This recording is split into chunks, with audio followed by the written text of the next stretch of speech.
Hello दोस्तों, स्वागत है आप सभी का हमारे YouTube चैनल इकरा साइंस क्लासेज में।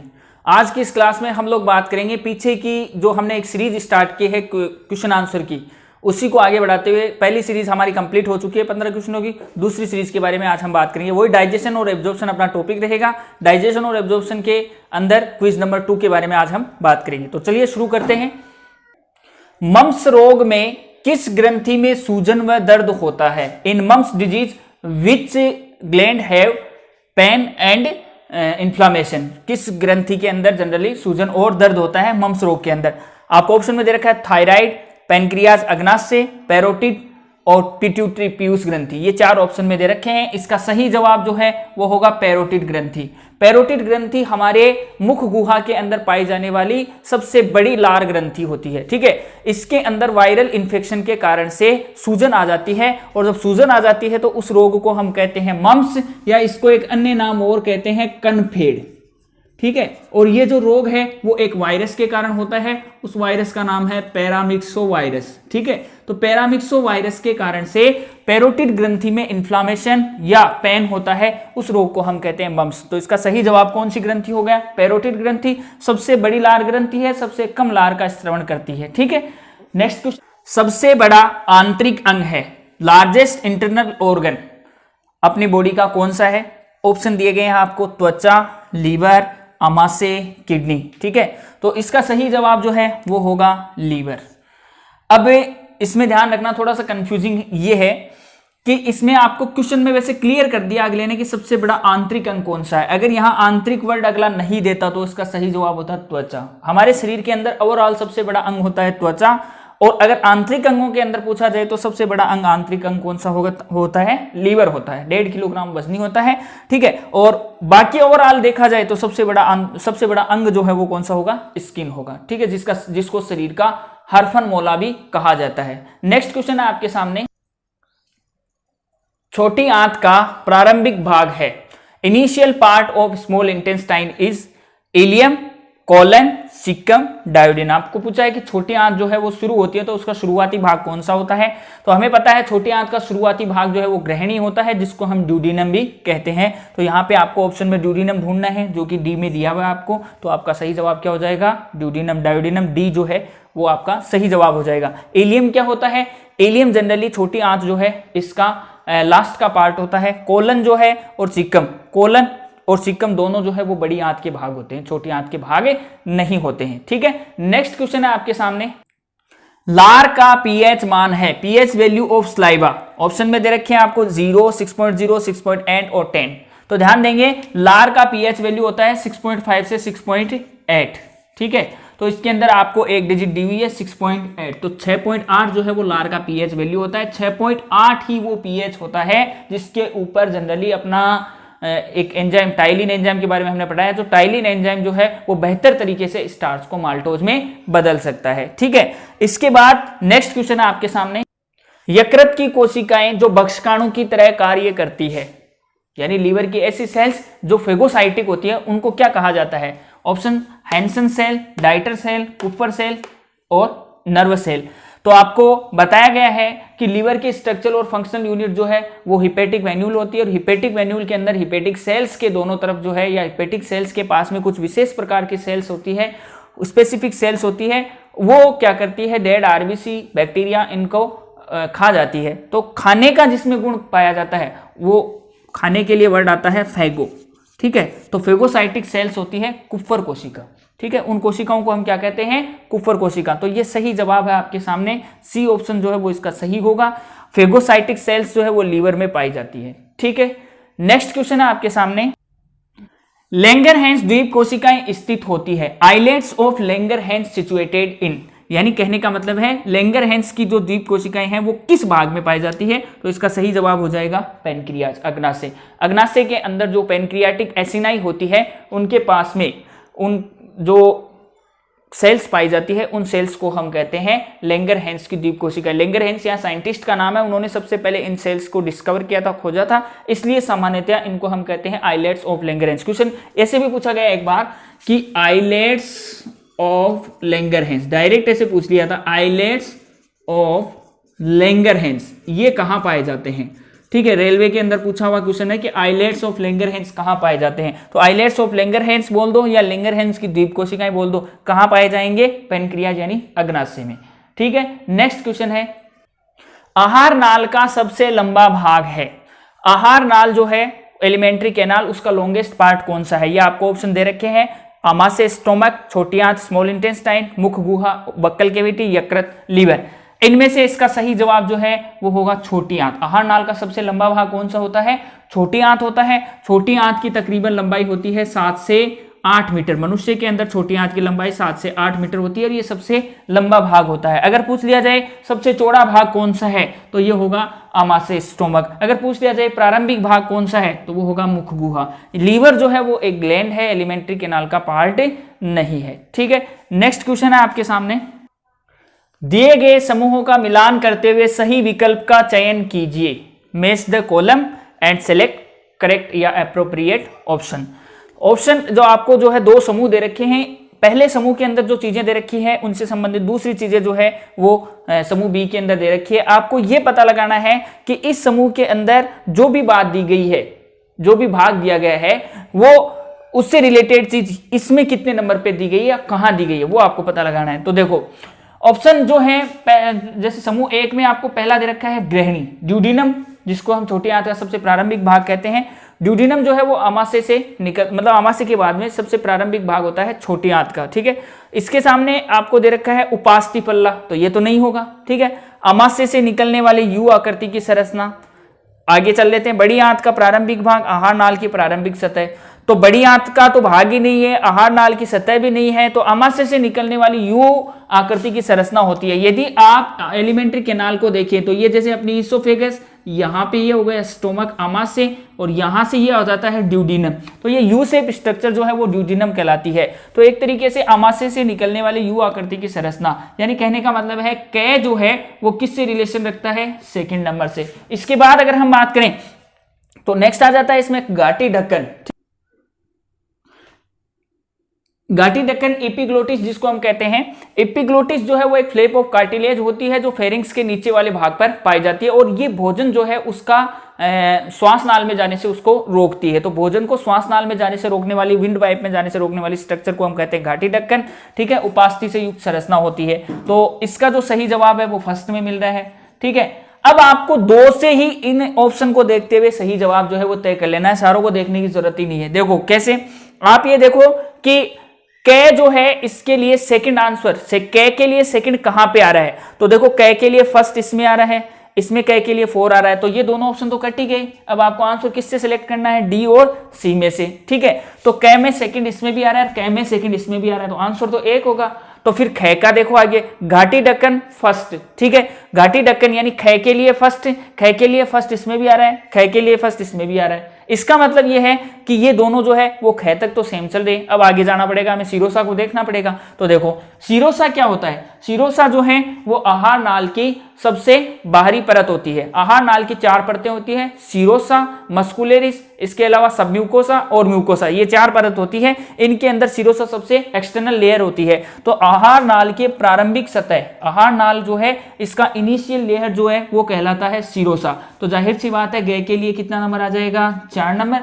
ठीक है, घे को हमें देखने की जरूरत ही नहीं है। ठीक है, ये इसलिए बता रहा हूं मैं ताकि हम एग्जाम के अंदर फास्टली करें, क्योंकि वहां तो टाइम जो है वो कम मिलता है। तो घे के लिए 4 नंबर जो है वो किस में आ रहा है, घे के लिए 4 नंबर जो है वो आप सी ऑप्शन में देखो, घे के लिए आपको 4 नंबर, ये 4 नंबर। ठीक है, और यहाँ पे घे के लिए कितना नंबर आ रहा है, 3 नंबर।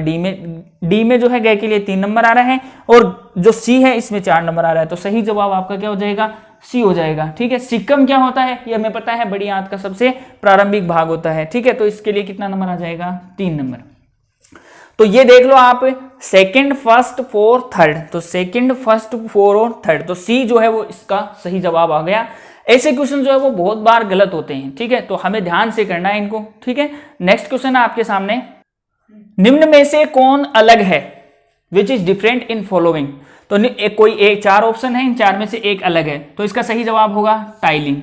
टाइलिन क्यों होगा, गैस्ट्रीन, सिक्रेटिन, ग्लूकागोन, ये तीनों जो है वो हार्मोन है। ठीक है, ये तीनों क्या हैं, हार्मोन। जबकि जो टाइलिन है वो एक एंजाइम है। किसमें पाया जाता है? स्लाइवा में, लार में पाया जाने वाला एंजाइम होता है टाइलिन, जो जनरली स्टार्च के डाइजेशन में हेल्पफुल होता है। ठीक है। गैस्ट्रिन जो है ये गैस्ट्रिक जूस के सिक्रेशन के लिए जिम्मेदार होता है। सिक्रेटिन जो है ये जनरली छोटी आंत का जो ड्यूडिनम होता है उससे स्रावित होने वाला हार्मोन होता है। ग्लूकागोन जो अग्नाशय की अल्फा कोशिकाओं के द्वारा स्रावित होने वाला हार्मोन है। ठीक है। नेक्स्ट क्वेश्चन है आपके सामने, निम्न में से कौन सा विकल्प पाचक रसों का इनकी पीएच के आधार पर अवरोही क्रम है? Which of in following options the right descending order of digestive juice on the basis of their pH. ठीक है। तो आपको इनकी पीएच वैल्यू के आधार पर यह बताना है कि कौन सा इनका जो है डिस्केंडिंग ऑर्डर है। एस्केंडिंग ऑर्डर जो है वो बढ़ता हुआ क्रम होता है, जिसमें जो है हम लोअर टू हायर की तरफ जाते हैं, और डिस्केंडिंग ऑर्डर जो है उसमें हायर से लोअर की तरफ जाते हैं, यानी ज्यादा से कम की ओर। तो यहां पे इसका जो सही जवाब है वो आपको सी जो है वो इसका सही जवाब होगा। सी किस लिए होगा? देखो पितरस जो है इसका पीएच होता है 7.8। ठीक है। 7.6 से 7.8 होता है, 7.6 लिख लो। ठीक है। इसके अलावा या 7.8 लिख लो। लार रस जो है इसका पीएच वैल्यू जो है अभी हमने बात की थी 6.8 होता है। ठीक है। जठर रस जो है इसका पीएच 1.5 से 1.8 होता है, तो 1.5। तो कहने का मतलब है यहाँ पे हाईएस्ट डिजिट कौन सी है? 7.8, और लोवेस्ट डिजिट जो है वो जठर रस की है। तो ये जो है इसका डिस्केंडिंग ऑर्डर हो गया। ठीक है। तो ये आपको पीएच वैल्यू जो है वो ध्यान में होनी बहुत जरूरी है। ठीक है। नेक्स्ट क्वेश्चन है आपके सामने, निम्न में से कौन सा पदार्थ शरीर की वृद्धि एवं नई कोशिकाओं के निर्माण हेतु आवश्यक है? नई कोशिकाओं के निर्माण हेतु आवश्यक है। Which of the following substance is necessary for the growth of body and formation of new sales? ठीक है। यानी नई कोशिकाओं के निर्माण और शरीर की वृद्धि के लिए, ग्रोथ के लिए कौन सा सब्सटेंस जो है, कौन सा न्यूट्रिएंट जो है वो जरूरी होता है। तो न्यूट्रिएंट्स में आपको कार्बोहाइड्रेट, वसा, प्रोटीन और कैल्शियम दे रखे हैं। तो ध्यान देंगे इसमें से जो प्रोटीन है वो नेसेसरी होता है किसके लिए? अपने शरीर की वृद्धि विकास के लिए। प्रोटीन जो है वो कोशिका विभाजन में हेल्पफुल होता है, और कोशिका विभाजन के फलस्वरूप ही नई कोशिकाएं बनती है। कार्बोहाइड्रेट इनको ऊर्जा के प्राथमिक स्रोत कहते हैं। ठीक है। सबसे पहले ऊर्जा जो है हमारे शरीर को प्रदान होती है, या प्रदान करने वाले जो पोषक तत्व हैं वो कौन से होंगे? कार्बोहाइड्रेट। वसा जो है इससे हमारे शरीर को सबसे ज्यादा ऊर्जा प्राप्त होती है। कैल्शियम जो है वो हड्डियों की मजबूती के, हड्डियों और दांतों के लिए आवश्यक है। ठीक है। नेक्स्ट क्वेश्चन है आपके सामने, प्रोटीन का पाचन प्रारंभ होता है। Digestion of protein start in मुख गुहा में, बक्कल कैविटी में, आमाशय, स्टोमक, छोटी आंत, स्मॉल इंटेस्टाइन, फेरिंक्स, ग्रसनी में। तो आपको यह बताना है कि प्रोटीन जो है उसका डाइजेशन कहाँ स्टार्ट होता है। तो इसका सही जवाब होगा स्टोमक, आमाशय। आमाशय जो है इसमें प्रोटीन का पाचन प्रारंभ होता है। यदि भोजन का प्रारंभ पूछ ले, भोजन के पाचन का प्रारंभ पूछ ले कि सबसे पहले भोजन का पाचन कहाँ प्रारंभ होता है, तो वो होता है हमारी बक्कल कैविटी, मुख गुहा में। ठीक है। और अगर पूछ ले कि सबसे ज्यादा डाइजेशन कहाँ होता है, तो वो स्मॉल इंटेस्टाइन में होता है। अगर पूछ ले कि कार्बोहाइड्रेट का पाचन सबसे पहले कहाँ प्रारंभ होता है, तो वो मुख गुहा में। ध्यान देना, आहार नाल के 3 भागों में डाइजेशन होता है, मुख गुहा, आमाशय और छोटी आंत। मुख गुहा में प्रोटीन का पाचन प्रारंभ होता है, स्टार्च जो कि कार्बोहाइड्रेट है, कार्बोहाइड्रेट का पाचन प्रारंभ होता है मुख गुहा में। आमाशय में प्रोटीन का पाचन, और जो छोटी आंत होती है उसके अंदर सारे ही जो कार्बोहाइड्रेट है, वसा है, प्रोटीन है, इन सब का डाइजेशन होता है। यानी सबसे ज्यादा जो डाइजेशन है वो छोटी आंत में होता है। फेरिंक्स जो है वो जनरली अपनी विंड पाइप और फूड पाइप जहां क्रॉस करती है, दोनों का जो कॉमन पार्ट होता है उसको हम कहते हैं फेरिंक्स। ठीक है। इसमें किसी प्रकार का कोई डाइजेशन नहीं होता। ठीक है। नेक्स्ट क्वेश्चन है आपके सामने, मनुष्य में पुनः स्थापित दांत है। रीस्टेबल टीथ इन ह्यूमन। तो मनुष्य के अंदर पुनः स्थापित का मतलब है दोबारा वही दांत आते हैं, यानी 2 बार आने वाले दांत जो है वो कितने हैं? तो 2 बार आने वाले दांत जो है वो होते हैं 20। देखो एक मनुष्य जो है, मनुष्य के अंदर जनरली मनुष्य जो है वो डिओफाइडेंट है। डिओफाइडेंट का मतलब उसके अंदर दांत अपनी लाइफ में 2 बार आते हैं। पहली बार जो दांत आते हैं वो छोटे बच्चों में आते हैं, जिनको हम कहते हैं मिल्क टीथ, यानी दूध के दांत। ठीक है। उनकी संख्या होती है 20। ठीक है। दूसरी बार जो दांत आते हैं उनको हम कहते हैं परमानेंट टीथ, उनकी संख्या होती है 32। अब ध्यान देंगे, ये जो 32 आ रहे हैं, इन 32 में से 20 तो वही हैं जो इनकी जगह आ रहे हैं, ये टूटेंगे, इनकी जगह 20 तो यहां पे आ गए। ठीक है। तो एक तरीके से जो 2 बार आने वाले दांतों का जो संख्या है वो कितनी हो गई? 20। ठीक है। तो ये हमारा सही जवाब हो गया 20। ऑप्शन में 12 भी आपके सामने। अब गलती से कई बार 12 कर देते हैं कि साहब 12 हो जाता है, 12 नहीं होगा, क्योंकि 12 दांत ऐसे हैं जो लाइफ में एक ही बार आते हैं। 20 दांत ऐसे हैं जो बच्चों में भी आते हैं और बड़ों में भी आते हैं। इसलिए हम कहते हैं रीस्टेबल टीथ जो है वो कितने होते हैं? 20 होते हैं। ठीक है। नेक्स्ट क्वेश्चन है, वह पाचक रस जो एंजाइम की अनुपस्थिति में भी पाचन में सहायक है। The digestive juice which is helpful in digestion without any enzyme, यानी बिना किसी एंजाइम के पाचन में कौन सा रस सहायक होता है, तो वो हमें पता है कौन सा रस है, पित्त रस जो है उसमें कोई एंजाइम नहीं पाया जाता, फिर भी वो फैट के डाइजेशन में हेल्पफुल होता है। तो इसका सही जवाब जो है वो होगा पित्त। ठीक है, बाइल जूस जो है वो इसका सही जवाब हो जाता है। बाइल जूस जो है इसके अंदर पाए जाने वाले जो बाइल साल्ट्स होते हैं, बाइल साल्ट्स जो है वो फैट का इमल्सिफिकेशन करते हैं, फैट का पाइसीकरण करते हैं, जिसकी वजह से फैट का डाइजेशन होता है। बाकी ऑप्शन, काइल जो है वो छोटी आंत में पचा हुआ भोजन है, digested food in small intestine. Chyme जो है वो डाइजेस्टेड फूड इन स्टोमक, आमाशय में पचा हुआ भोजन क्या कहलाता है, काइम। एंटेरोकाइनेज जो है वो एक एंजाइम होता है जो जनरली अपनी जो स्मॉल इंटेस्टाइन है इसकी म्यूकोसा के द्वारा सिक्रेट किया जाता है। ठीक है, नेक्स्ट क्वेश्चन है आपके सामने, यकृत अग्नाशय वाहिनी किसका स्त्रवण करती है। यकृत अग्नाशय वाहिनी हिपेटोपैनक्रियाटिक डक्ट सिक्रेट, इनमें से किसको जो है सिक्रेट करती है, हिपेटोपैनक्रियाटिक डक्ट। ठीक है, तो हिपेटोपैनक्रियाटिक डक्ट जो है वो जनरली बाइल जूस और पैनक्रियाटिक जूस, यानी जो पित्तरस है और अग्नाशी रस, उन दोनों को सिक्रेट करती है। आपको ऑप्शन में दिया गया है पित्तरस, अग्नाशी रस, जठर रस। जठर रस का सिक्रेशन नहीं करती है वो। ठीक है, ए व बी दोनों, तो जाहिर सी बात है पित्तरस और अग्नाशी रस दोनों आ रहे हैं इसमें, तो ये आपका सही जवाब हो जाएगा। ठीक है, अगर मान लो इसमें अग्नाशी रस की जगह कोई और लाल रस दिया हुआ होता तो हम पित्त को सिलेक्ट कर लेते। ठीक है, तब इनमें से कोई एक हो जाता, लेकिन दोनों दिए हुए, दोनों के लिए ऑप्शन भी दिया हुआ है कि ए व बी दोनों। अगर दोनों दिए हुए होंगे तो ये कंपलसरी है कि ऑप्शन में ये भी दिया जाएगा कि ए व बी दोनों, यानी इन दोनों के लिए कोई भी ऑप्शन है वो कि वो दोनों, अदरवाइज क्वेश्चन जो है वो गलत हो सकता है। ठीक है,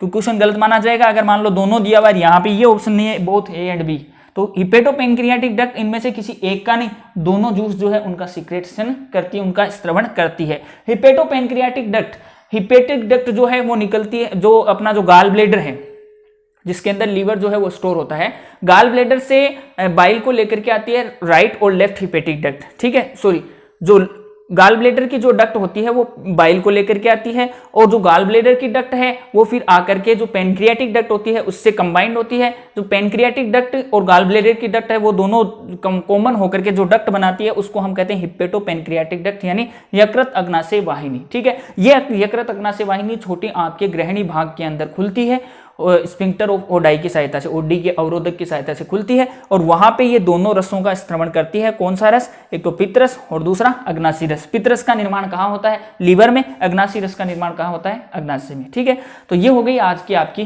क्विज। ठीक है, इसके अलावा मैं आपको एक बात और बताऊं कि अभी जैसे जो वीडियो, जो भी वीडियो डाल रहा हूँ आपके सामने, क्विज के हो चाहे और हो, आपके लिए जो वीडियो आ रहे हैं वो जनरली मेरे अपने हिसाब से आ रहे हैं कि साहब मैं किसी भी टाइम जो है वीडियो डाल देता हूँ। ठीक है, तो आप में से अगर किसी का कोई सजेशन हो कि साहब खास तौर से ये क्विज वाली जो सीरीज है इसका जो वीडियो है वो किसी पर्टिकुलर टाइम में डालना है, साहब हमारा पढ़ने का पर्टिकुलर टाइम जो है वो ये है, तो आप में से कोई सजेस्ट करना चाहे तो कर सकता है। मैं कोशिश करूंगा कि आपकी जो डिमांड है उसको फुलफिल करने की। ठीक है ना, तो आशा है आपको ये वीडियो पसंद आया होगा। अगर आपको अच्छा लगता है तो जनरली आप जो है शेयर भी करें और चैनल को सब्सक्राइब भी करें। ठीक है, धन्यवाद।